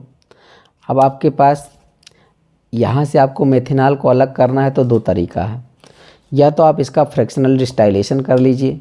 फ्रैक्शनल डिस्टाइलेशन क्या होता है बेटा, जब उसके बॉइलिंग पॉइंट में डिफरेंस होता है, ठीक है, तो उसको हम लोग अलग करते हैं। यहाँ पर देखिए आपके पास यहाँ पर बॉइलिंग पॉइंट का डिफरेंस कितना है बेटा, 56 डिग्री सेल्सियस इसका है और इसका 67.7 डिग्री सेल्सियस है। तो जो बॉइलिंग पॉइंट का डिफरेंस कम होता है तब हम लोग फ्रैक्शनल डिस्टाइलेशन करते हैं। तो जिसका बॉइलिंग पॉइंट कम हो पहले अलग हो जाएगा, ठीक है। तो इस प्रकार से भी आप मेथेनॉल और एसीटोन को अलग कर सकते हैं। अच्छा, दूसरा तरीका क्या है, इस सॉल्यूशन में आप डाल दो कैल्शियम क्लोराइड। तो कैल्शियम क्लोराइड रह जाएगा, ये मेथेनॉल के साथ एक क्रिस्टल बना लेगा और बचेगा क्या, एसीटोन CH3COCH3। अब यहाँ से क्या करते हैं, इसको हम लोग फ़िल्टर कर लेते हैं। फ़िल्टर करने के बाद इसका क्रिस्टल बचा रहता है, ये अलग हो जाता है एसीटोन। अब इसका जो क्रिस्टल होता है इसमें आप थोड़ा सा वाटर मिला दो, मतलब वाटर मिला करके आपको इसे बॉयल करना है। अब बॉयल करेंगे तो इस प्रकार से आपके पास मेथेनॉल बन जाएगा, ठीक है। तो ये हो गया। अब हम लोग इसका बी पार्ट पर देखते हैं क्या कहता है। बी पार्टर आपके पास है केमिकल काइनेटिक्स से रिएक्शन है। तो यहाँ आप देख रहे होंगे कि एक रिएक्शन लिखा है, रिएक्शन को पढ़ लेते हैं। For the reaction 2A + B arrow 2C + 3D, the rate of change in concentration of C is 1 mol/L inverse second inverse. Find the rate of reaction and rate of change in concentration of ABD। सबसे पहले तो इस reaction को आप लिख लीजिए, ठीक है, जैसे आपका दिया। अब इसके लिए रेट का एक्सप्रेशन लिख लो। तो ये देखिए रिएक्टेंट है तो यहाँ पर माइनस लिख रहा हूँ ना, 1/2 dE/dt, स्टोइकियोमेट्रिक कोएफिशिएंट इसी को मैं लिख रहा हूँ, ठीक है। अब माइनस यहाँ पर 1 है तो ये यहाँ पर 1/1 लिखोगे तब भी कोई बात नहीं, ठीक है। तो यहाँ लिख सकते हैं -d active mass B/dt arrow. अब यहाँ पर देखिए प्रोडक्ट के साइड में प्लस होता है, ठीक है। तो 1/2 ये है dC/dt और 1/3 d/dt, ऐसे लिख लिया। अब दिए हैं change in concentration of C कितना दिया, 1 mol/L इनवर्स सेकंड इनवर्स। तो अब रेट ऑफ रिएक्शन कैसे निकाला जाए, तो रेट ऑफ रिएक्शन निकालने के लिए ये होता है बेटा, एक फार्मूला यहाँ पर देख लें हम लोग। रेट ऑफ रिएक्शन निकालने के लिए change in concentration upon coefficient, ठीक है, स्टोइकियोमेट्रिक कोफिशिएंट इनटू टाइम, इस फार्मूले का आप यूज कर लीजिए, जैसा कि हम यहाँ पर बाद में लिखे भी हैं, ठीक है। तो आप यहाँ पर हम लोग देखेंगे रेट ऑफ रिएक्शन कैसे निकालते हैं। आप ऐसे भी 1/2 कर सकते हैं क्योंकि इसी का कोफिशिएंट आपके पास 2 है ना, ठीक है। तो यहाँ क्या कर सकते हैं, चेंज इन कंसंट्रेशन दिए हैं 1 मोल तो /2, तो बराबर कितना आ जाएगा 0.5 mol/L इनवर्स सेकंड इनवर्स, ठीक है, जैसा कि मैं यहाँ पर लिखा हूँ। अच्छा, अब मुझे देखना है rate of change in concentration of ABD में देखना है, ठीक है। तो C का दिए है, उसके रिस्पेक्ट हम लोग देख लें तो यहाँ -dA/dt में लिखा हूँ, dA/dt बराबर किसके है, dC/dt, ठीक है। और इसमें ए के में कितना चेंज आ रहा है, 1 का ही चेंज आ रहा है, क्योंकि मैं देख रहा हूँ तो इसका एक स्टोइकियोमेट्रिक कोफिशिएंट सेम आ रहा है ना, 2A 2C। और ये रेट चेंज भी निकाल सकते हैं आपके पास, ऐसे रेट चेंज जो आप निकाल रहे हैं, रेट चेंज ये लिख सकते हैं बेटा, coefficient into rate of reaction, rate of reaction. तो कॉफिशिएंट यहाँ पर आपके पास 2 है और रेट ऑफ रिएक्शन कितना दिया है बेटा 0.5, तो आपके पास कितना आ जाएगा 1 आ जाएगा। तो यहाँ से भी आप निकाल सकते हैं। ठीक, तो अब हम लोग ये देखते हैं इसके में कितने चेंज आएगा 1 का। अब आप यहाँ पर देखो बी में हम लोग देख लें, तो बी में क्या होगा, change in concentration of B upon D T equal to 1/2। ठीक है, सी का क्या होगा, ये 1/2 होगा, तो यहाँ पर 0.5 मोल आ जाएगा, मोल लीटर इनवर्स सेकंड इनवर्स। ऐसे डी में यदि हम लोग देख लें तो डी में चेंज कितने का आने वाला है 1.5 मोल लीटर इनवर्स सेकंड इनवर्स। अच्छा, इसको हम लोगों ने कैसे लिखा, मान लो इसका स्टोइकियोमेट्रिक कोएफिशिएंट था, तो सी का 1 क्या होता है 1/2 था और डी का 1/3 था, तो हम लोग यहाँ पर लिख सकते हैं ना ऐसे 1/2 पूरे के 1/3, तो ये ऊपर चला जाएगा तो 3/2 आप लिख सकते हैं यहाँ पर। ठीक, तो जैसा कि यहाँ पर लिखा है 3/2, तो इसका जो रेट चेंज आ रहा है वो कितना आ रहा है बेटा 1.5 मोल लीटर इनवर्स सेकंड इनवर्स। अब ये जो रेट चेंज आ रहा है ना 1.5 मोल लीटर इनवर्स सेकंड इनवर्स, आप इस फार्मूले से देखिए, जो कोई कन्फ्यूजन है ऊपर तो यहाँ पर दूर कर लीजिए। पहली बात तो रेट ऑफ रिएक्शन निकालने के लिए change in concentration of reactant upon coefficient into time. तो यहाँ पर सी में कितने का चेंज आ रहा है बेटा 1 का आ रहा था, कोफिशिएंट कितना था 2, तो आपके पास रेट ऑफ रिएक्शन निकल कर के आया था 0.5। रेट चेंज इन कंसंट्रेशन और अपीयरेंस और डिसअपीयरेंस कैसे निकालते हैं, coefficient into rate of reaction. अच्छा, रेट ऑफ रिएक्शन अब निकल गए, आप कोफिशिएंट आपको पता होना चाहिए। तो ए के केस में जब ऊपर देखोगे तो कोफिशिएंट कितना था 2 इंटू 0.5 करोगे तो 1 आ जाएगा उसमें चेंज का, जो कि हम लोग कर चुके हैं यहाँ पर कर चुके हैं। दूसरा बी में आओगे तो कोफिशिएंट 1, रेट चेंज क्या था आपके पास, रेट ऑफ रिएक्शन क्या निकल कर के आया था 0.5, तो उसमें रेट चेंज क्या आ जाएगा 0.5 ही आ जाएगा। डी के केस में आप जब देखोगे तो कोफिशिएंट 3 था, तो अब मुझे यहाँ पर क्या करना पड़ेगा डी के केस में 3 इंटू 0.5, 3 इंटू 0.5, तो कितना आ जाएगा 1.5 आ जाएगा रेट चेंज। ठीक है, तो इस तरह से आप देख सकते हैं। नेक्स्ट आपके पास आ जाता है, ये भी उसी का है, इन द रिएक्शन टू ये प्रोडक्ट यहाँ पर बन रहा है कंसंट्रेशन ऑफ ये decrease from 0.5 mole litre to 0.4 mole litre inverse. ठीक है, in 10 minute find the rate of reaction during the time interval. ये कोई रिएक्शन इन्होंने दिया। अच्छा, कंसंट्रेशन में चेंज कितने का आ रहा है, यहाँ देखेंगे हम लोग 0.5 से किस में जा रहा है बेटा 0.4 में, टाइम दिया है 10 मिनट। तो बस रेट ऑफ रिएक्शन निकालने के लिए अभी क्या हमने कहा था, change in concentration upon coefficient into change in time. तो टाइम अब यहाँ पर आया, इसको ऐसे मान लो बेटा। ठीक है, आर और R A naught minus A initial, ठीक है, माइनस ए फाइनल मान लो, तो कोफिशिएंट इनटू टाइम आपको करना है। तो मैं यहाँ पर रख दिया 0.5 माइनस 0.4 अपॉन 2 इंटू 10। कोफिशिएंट ए में कितने का आ रहा है 2 रहा, यहाँ पर कोफिशिएंट आपके पास 2 लिखा, तो मैं इसी को लिखा हूँ। ठीक है, ये 2, तो आपके पास 0.1 अपॉन 2 इंटू 10। ठीक है, इसको आप कर दोगे 0.1 अपॉन 20 इक्वल टू आ जाएगा क्या 0.005। इसको आप लिखेंगे इस प्रकार से, तो आप जाएगा 5 इंटू 10 की पावर माइनस 3 मोल लीटर इनवर्स।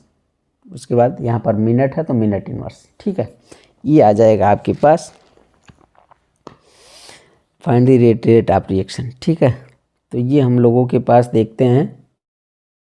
अब हम लोग क्वेश्चन नंबर 6 का भी पार्ट स्टार्ट करता हूँ बेटा। इसमें फर्स्ट है for the reaction N2O5 to NO2 half O2 if minus D upon dt N2O5 equal to K dash N2O5 D upon dt bracket में NO2 equal to K double dash N2O5 and D upon dt O2 equal to K triple dash N2O5 then establish the relation between K dash K double dash K triple dash में relation बताना है।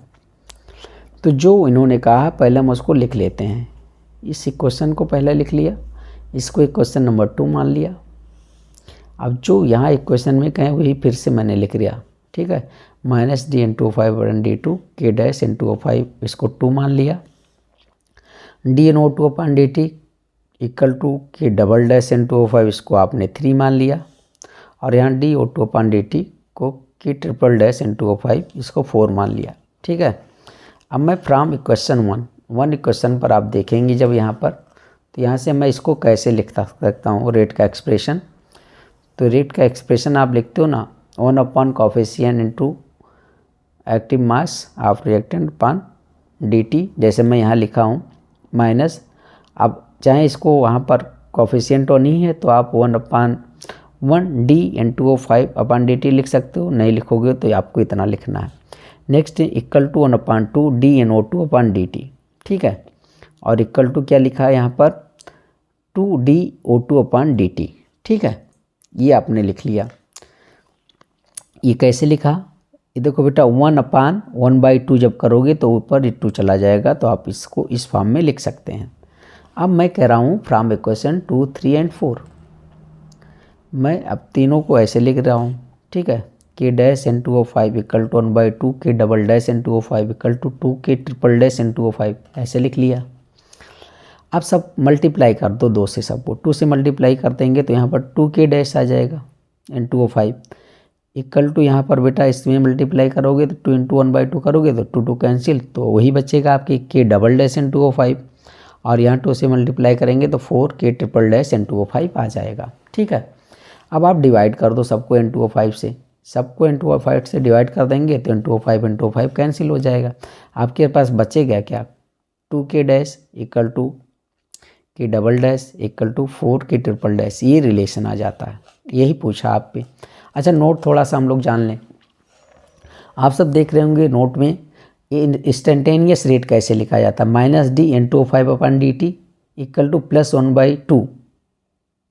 यहाँ पर दिया क्या stoichiometric coefficient 2 था ना, तो 1/2 मैंने कर दिया dNO2/dt इक्वल टू 1/1/2, तो ये ऊपर चला जाएगा ना, तो 2dO2/dt बन जाएगा, जो अभी मैंने यहाँ पर आपको बताया था कि ये कैसे आ गया, ठीक। तो ये आपके पास इसको हम लोग इस फॉर्म में लिख सकते हैं।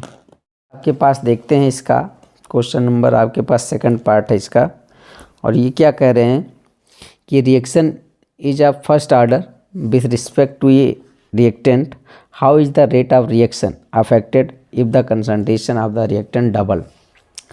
यदि कंसनट्रेशन डबल कर दो तो रेट ऑफ रिएक्शन क्या होता है फर्स्ट ऑर्डर में, डबल हो जाता है बस, ठीक है।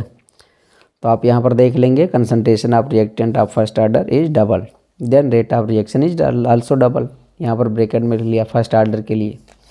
For first order reaction rate equal to K, यहाँ पर एक्टिव मास से, तो ये डबल करेंगे तो रेट भी डबल हो जाएगा, ठीक है। क्वेश्चन नंबर हम लोग आते हैं 7 पर। व्हाट हैपेंस दिया है यहाँ पर बेटा, राइट केमिकल इक्वेशन आपको लिखना है। N butyl chloride react with alcoholic KOH, alcoholic KOH से जब ये लिखता है हेलो एल्कीन, ठीक है, एन ब्यूटिल क्लोराइड, तो आपके पास ये एल्कीन बनाता है, ठीक है। यहाँ से आपके पास Cl, यहाँ से KCl के रूप में बाहर जाने वाला है। अच्छा यहाँ का OH और यहाँ का आप ले लो H, तो वाटर के रूप में बाहर जाएगा और इसके बीच डबल बॉन्ड आ जाएगा, तो एल्कीन बनेगा। जब एल्कोहलिक लेंगे तो एल्कीन बनेगा, यदि एक्वस लोगे तो एल्कोहल बनेगा, इसको ध्यान दीजिएगा। नेक्स्ट आपके पास आते हैं bromobenzene react with magnesium in presence of dry ether. जब ये आपके पास ब्रोमोबेंजीन है, इसका मैग्नीशियम से रिएक्शन कराओगे ड्राई ईथर की प्रेजेंस में, तो बेटा फेनिल मैग्नीशियम ब्रोमाइड बनता है, ठीक है, जिसे ग्रिग्नार्ड रिएजेंट बोला जाता है। तो ये आपके पास आ गया। तीसरा आप देखोगे तो वही आ गया है जो पहला था, उसी से रिलेटेड है। Ethyl chloride react with aqueous KOH ना, अब यहाँ पर एक्वस आ गया, ऊपर था एल्कोहलिक। यदि एल्कोहलिक KOH से हेलो एल्केन रिएक्शन करता है एल्किल हैलाइड, तो एल्कीन बनाता है, और एक्वस से करेगा तो एल्कोहल बनाएगा। तो यहाँ एक्वस है तो इस बार प्रोडक्ट बेटा एल्कोहल बनेगा। इसका Cl बाहर जाएगा और OH यहाँ आकर के लग जाएगा, तो आप देखोगे CH3 CH2 OH, यहाँ पर एथेनॉल बन गया और आपके पास KCl, ठीक है। इसका हम लोग फोर्थ पार्ट देखते हैं, और फोर्थ पार्ट में ये कह रही है कि methyl bromide react with sodium in presence of dry ether. Methyl bromide किससे रिएक्शन करता है बेटा? सोडियम से in presence of dry ether. तो बनता है आपके पास मेथिल ब्रोमाइड के 2 मॉलिक्यूल लेते हैं हम लोग, ठीक है, ये उर्ज रिएक्शन है। तो देखिए एक मेथिल ब्रोमाइड यहाँ लिया, सोडियम के 2 मॉलिक्यूल। अब यहाँ से हम लोग 2NaBr निकालेंगे और CH3 यहाँ पर बन जाएगा, इसको आप एथेन बोलते हो, ठीक है। 2NaBr बाहर जाएगा और इसका लास्ट रिएक्शन है ethyl bromide react with alcoholic KCN, ठीक है, ये एल्कोहलिक है AlC। तो बस यहाँ से KBr बाहर जाएगा और CN यहाँ पर आकर के लग जाएगा, एथिल साइनाइड बन जाएगा। और यदि आप वो पार्ट ना अटेम्प्ट करें तो ये वाला अटेम्प्ट कर सकते हैं। देखिए क्या कह रहे हैं, how will you convert chlorobenzene into following. Chlorobenzene को कैसे आप चेंज करेंगे? Chemical equation only, chemical equation ही देना है, कहानी नहीं लिखना है। तो क्लोरोबेंजीन से आपको बेंजीन में चेंज करना है। तो आपके पास ये है क्लोरोबेंजीन का रिएक्शन, यदि आप जाते हो NaOH से कराते हो 623 केल्विन एंड 300 एटमॉस्फेयर पर, तो सोडियम फिनॉक्साइड बनता है। इसका एसिडिफिकेशन करते हैं बेटा, तो यहाँ से Cl, यहाँ से Na बाहर जाएगा, H यहाँ जाएगा, तो फिनाल बन जाएगा। अच्छा, फिनाल का जिंक के साथ रिएक्शन कराते हैं तो ये क्या करता है, एक ऑक्सीजन निकाल देता है, तो बेंजीन बन जाता है। तो इस हिसाब से हम लोगों का बेंजीन बन गया। दूसरा देखेंगे, क्लोरोबेंजीन से आपको फिनाल बनाना है, ये डाउ प्रोसेस है। तो क्लोरोबेंजीन है, NaOH से रिएक्शन कराया, वही आपके पास ऊपर वाली रिएक्शन यहाँ भी काम कर गया, 623 kelvin upon 300 atmosphere. Sodium phenoxide है, एसिडिफिकेशन किया, फिनाल बना, ठीक है। नेक्स्ट आपके पास है क्लोरोबेंजीन से टॉल्यूइन बनाना है। तो क्लोरोबेंजीन आपके पास जो है टॉल्यूइन बनाना है, ये ओर्ज फिटिंग रिएक्शन करा दो, एक एरिल हैलाइड एक एल्किल हैलाइड, सोडियम से रिएक्शन करेगा ना तो एल्किल बेंजीन बनने वाला है। तो देखो मैंने यहाँ पर क्लोरोबेंजीन लिया, यहाँ पर क्लोरोमेथेन, ठीक है। ये देखिए पेन में चला रहा हूँ, यहाँ से 2NaCl बाहर जाएगा और ये CH3 इसकी जगह पर आ जाएगा, तो ये बन जाएगा टॉल्यूइन। ये रिएक्शन ओर्ज फिटिंग रिएक्शन कहलाती है। नेक्स्ट आपके पास है बेटा क्लोरोबेंजीन 2 बाईफेनिल, यहाँ हम लोग बनाए हैं, एनिलीन वाला था, बट यहाँ पर क्या बनने वाला है बेटा, क्लोरोबेंजीन से हम लोगों ने डाईफेनिल बनाया है, ठीक है, डाईफेनिल। क्लोरोबेंजीन से डाईफेनिल बनाना है। तो आप सब देख रहे होंगे ये फिटिंग रिएक्शन है। क्लोरोबेंजीन के 2 मॉलिक्यूल ले लिया गया है, 2Na से रिएक्शन करा दिया गया डाई ईथर के प्रेजेंस में, तो डाईफेनिल बन गया, ठीक है। और यदि आपने यहाँ पर Cl लिया तो यहाँ पर 2NaCl कर सकते हो, ठीक है, ये आ जाएगा। अब क्लोरोबेंजीन से आपको एनिलीन बनाना है। तो देखिए ये वाला रिएक्शन हम लोग वैसे आ रहे हैं, सोडियम फिनॉक्साइड बना लिया, फिनाल बना लिया, जिंक से आपने बेंजीन बना लिया। अच्छा, अब यहाँ से कुछ नया होने वाला है, जिंक का नाइट्रेशन होता है HNO3H2SO4 से, तो ये नाइट्रोबेंजीन बन जाता है। और नाइट्रोबेंजीन का रिडक्शन करके आप क्या बना लेते हो, एनिलीन, ठीक है। SN+HCl, चाहे इसको लो चाहे फिर आप Fe+HCl ले लीजिए, ठीक। तो ये आपके पास रिएक्शन था। अब हम लोग आते हैं, ये है थोड़ा सा एम्पिरिकल फार्मूला निकालने का, और क्वेश्चन बहुत बड़ा है। An organic compound contain 69.77% carbon, 11.63% hydrogen and rest of oxygen. The molecular mass of the compound is 86। Molecular mass आप पॉइंट भी नोटेड, इससे आप थोड़ा सा आसानी हो सकता है।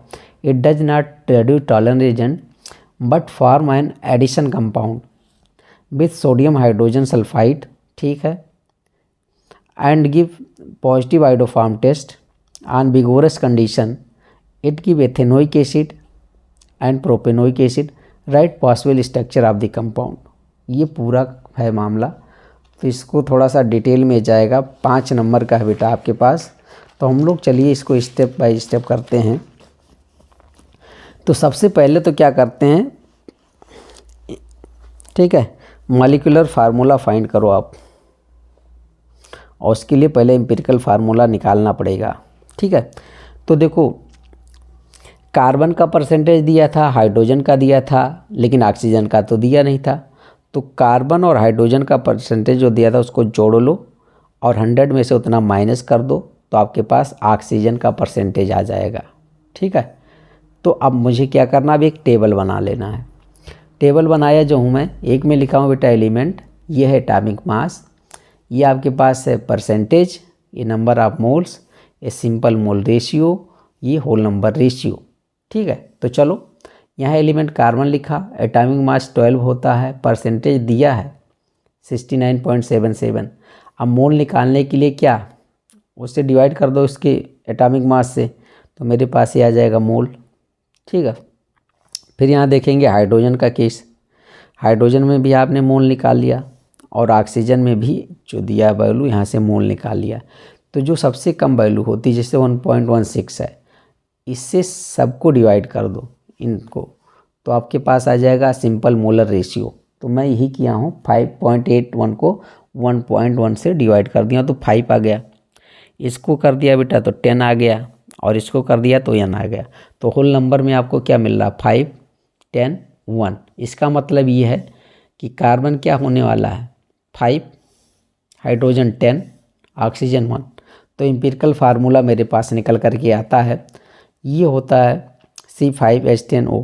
ठीक है, एम्पिरिकल फार्मूला मास क्या होता है, एम्पिरिकल फार्मूला मास देखिए आपके पास 5 कार्बन है तो 5 × 12 प्लस 10 हाइड्रोजन है 10 × 1 प्लस 16, तो ये करते होते एम्पिरिकल फार्मूला 86 आता है। अच्छा, मोलर मास, मॉलिक्यूलर मास आपके पास कितना दिया 86। तो अब हमारे पास क्या होता है, एक फार्मूला देख लीजिए, molecular formula equal to EF के पावर n। ठीक है, EF इंटू क्या है, ये EF इंटू n है आपके पास। अब यहाँ पर देख रहे हो ये n कैसे निकालेंगे हम लोग, n को यहाँ पर क्या करते हैं, रोक ले, चाहे इसको इधर ले आएंगे तो आपके क्या पास आएगा मॉलिक्यूलर मास अपन एम्पिरिकल फार्मूला मास। अच्छा, मॉलिक्यूलर मास आपके पास यहाँ पर दिया है तो 86 अपन 80 कर देंगे, एम्पिरिकल फार्मूला हम लोगों ने निकाल लिया। तो n की वैल्यू कितना आ गया 1। तब देखिए मॉलिक्यूलर फार्मूला इक्वल टू क्या होगा, EF इंटू क्या हो जाएगा 1। तो यानी जो मॉलिक्यूलर फार्मूला है वही एम्पिरिकल फार्मूला था। ठीक है, तो मॉलिक्यूलर फार्मूला और एम्पिरिकल फार्मूला क्या गया बेटा सेम। देखो मॉलिक्यूलर फार्मूला इक्वल टू क्या, एम्पिरिकल फार्मूला इंटू 1, En की वैल्यू 1 आई है ना, तो जो एम्पिरिकल फार्मूला है वही मॉलिक्यूलर फार्मूला है। तो पहला स्टेप है, आपने मॉलिक्यूलर फार्मूला निकाल लिया। अब मॉलिक्यूलर फार्मूला को कैसे हम लोग प्रिडिक्ट करेंगे कि क्या है कंपाउंड, तो देखो लिखा होगा heading, predicting the structure of the compound. अब ये कह रहे हैं ना कि जो कंपाउंड है वो सोडियम हाइड्रोजन सल्फाइड से रिएक्शन करता है और एडिशन कंपाउंड बनाता है। तो सोडियम हाइड्रोजन सल्फाइड से जो रिएक्शन करेगा वो बेटा एल्डिहाइड हो सकता है या कीटोन, तो एडिशन कंपाउंड बनाएगा। अब ये कह रहे हैं, मैं कह रहा हूँ मे बी एल्डिहाइड और कीटोन। ठीक है, दूसरा उनका स्टेटमेंट है कि वो जो कंपाउंड है ना वो टॉलेंट टेस्ट नहीं देता है लेकिन आइडोफार्म टेस्ट देता है। तो टॉलेंट टेस्ट वही देता है जो एल्डिहाइड होता है। अब मैंने पहले कहा कि एल्डिहाइड या कीटोन हो सकता है, लेकिन जब टॉलेंट टेस्ट नहीं देगा तो एल्डिहाइड नहीं होगा, इसका मतलब कीटोन होने वाला है। अच्छा, और give iodoform test, iodoform test देता है, तो आइडोफार्म टेस्ट वही देता है जिसमें कार्बोनिल कार्बन पर क्या होता है बेटा, CH3 ग्रुप कम से कम एक लगा हो। जैसे ये कार्बन है, ये CH3 ग्रुप लगा हो। ठीक है, तो आइडोफार्म टेस्ट देता है। अब आप देख रहे होंगे तो आइडोफार्म टेस्ट देगा तो मेथिल कीटोन वो होगा कंपाउंड। ठीक, नेक्स्ट आपके पास हम लोग टेस्ट करते हैं, कंपाउंड है, कहते हैं उसका ऑक्सीडेशन जब हम करते हैं तो आपके पास एथेनोइक और प्रोपेनोइक एसिड मिलता है, तो इससे पता चल जाता है कि ये पेंटेन टून ही है। अब ये मेरे स्ट्रक्चर यहाँ पर पता चल गया। तो देखो भैया आपके पास यहाँ पर है CH3CO, CH2, CH2, CH3, 1 2 3 4 5, आप पेंटेन टून है यहाँ पर। ठीक है, अब मैं इसको तोड़ूँ यहाँ से, देखो यदि इसका ऑक्सीडेशन करूँ ऐसे तो एथेनोइक एसिड 2 कार्बन वाला, ये प्रोपेनोइक एसिड, मतलब यही कंपाउंड है। अब इसी के केमिकल इक्वेशन आप लिख डालिए। ठीक, तो आपके पास यहाँ पर आने वाला है pentane two one, sodium hydrogen sulphide से रिएक्शन करोगे, एडिशन कंपाउंड बनाएगा, सोडियम बाईसल्फाइड एडिशन प्रोडक्ट बनने वाला है। ठीक है, ये आपके पास आ जाएगा। कैसे, यहाँ से देखिए, अब यहाँ पर आपके पास एक बांड घुमाओगे बेटा, ये वाला बांड यहाँ पर घुमाते हैं तो माइनस जाएगा और इसका एक H आ जाएगा, इस पर OH बन जाएगा और SO3Na यहाँ आ जाएगा। ठीक है, अब नेक्स्ट I2 और Na से रिएक्शन करते हैं इसी का, तो आइडोफार्म बनता है। तो आइडोफार्म क्या होता है, LOPPT बनाता है ना। तो देखो CH3 बन जाएगा इधर, और ये वाला पार्ट क्या हो जाएगा, sodium butanoate CH3 CH2 CH2 COONA plus NaI plus 3H2, तो आइडोफार्म बनाएगा। ठीक है, और एक लास्ट रिएक्शन आपका क्या कह रहा था कि एथेनोइक एसिड और प्रोपेनोइक एसिड का मिक्सचर मिलता है ना। तो चलो यही आपके पास है, पेंटेन 2 है। अब इसको तोड़ेंगे, ऑक्सीडेशन करेंगे, ये बांड टूटेगा यहाँ से, तो एक एथेनोइक एसिड निकल जाएगा और दूसरा आपके पास प्रोपेनोइक एसिड बन जाएगा। ठीक है, तो ये हो गया।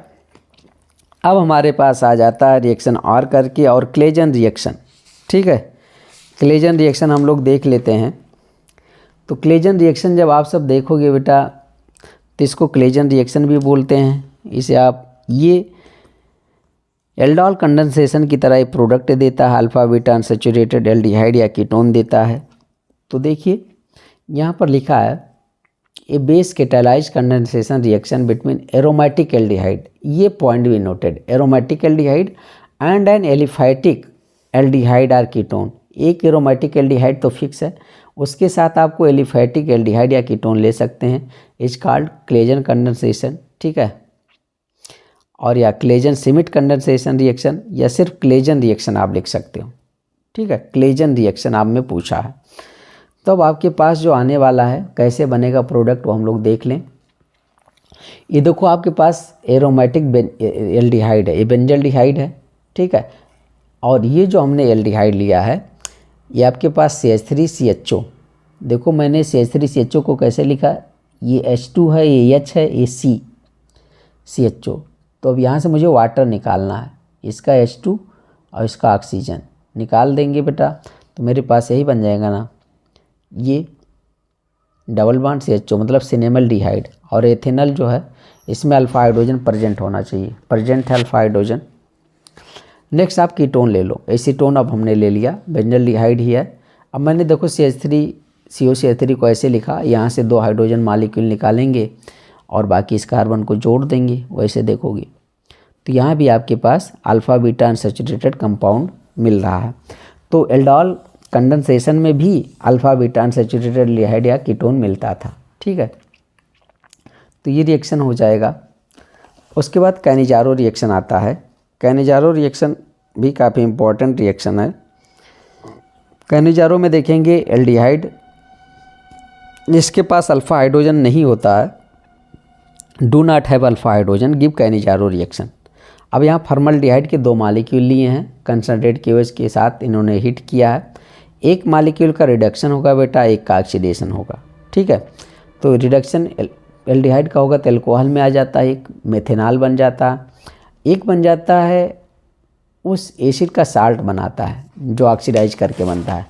जैसे मान लो आपके पास बेटा फार्मिक एसिड बनता है, SCHO से आपने एसिड जो बनाया वो फार्मिक एसिड बनाया। अच्छा, अब इसमें मान लो KOH है, तो KOH से रिएक्शन करेगा तो इसका H और इसका OH बाहर जाएगा और ये क्या बन जाएगा, HCOO और वाटर बाहर जाने वाला है ना। तो ये बनेगा क्या, इस एसिड का साल्ट बन रहा है। जैसे आपने फॉर्मल्डिहाइड को ऑक्सीडाइज किया एसिड में, अब ये रिएक्शन कर जाएगा बेस से तो साल्ट बनेगा। तो यहाँ पर वही किया गया है, पोटेशियम फार्मेट बनता है। ऐसे आप बेंजल्डिहाइड के 2 मॉलिक्यूल लेने वाले हैं बेटा, कंसनट्रेट NaOH से रिएक्शन कराते हो तो बेंजिल एल्कोहल बनता है। ठीक है, और ये सोडियम बेंजोएट बन जाता है। तो 2 मॉलिक्यूल लेने, इसका ध्यान दीजिएगा। लास्ट है आपके पास रोजेंड-मुंड रिएक्शन। ये बेंजोइल क्लोराइड लेते हैं, इसका हाइड्रोजनेशन होता है पैलेडियम BaSO4। पैलेडियम कैटालिस्ट है बेटा, कैटालिटिक पॉइजन है, तो आपके पास बेंजल्डिहाइड बनता है। तो आज हम लोग सेट नंबर 4 कंप्लीट करते हैं। अब नेक्स्ट लेक्चर में हम लोग सेट नंबर 5 स्टार्ट करेंगे। Thank you for watching.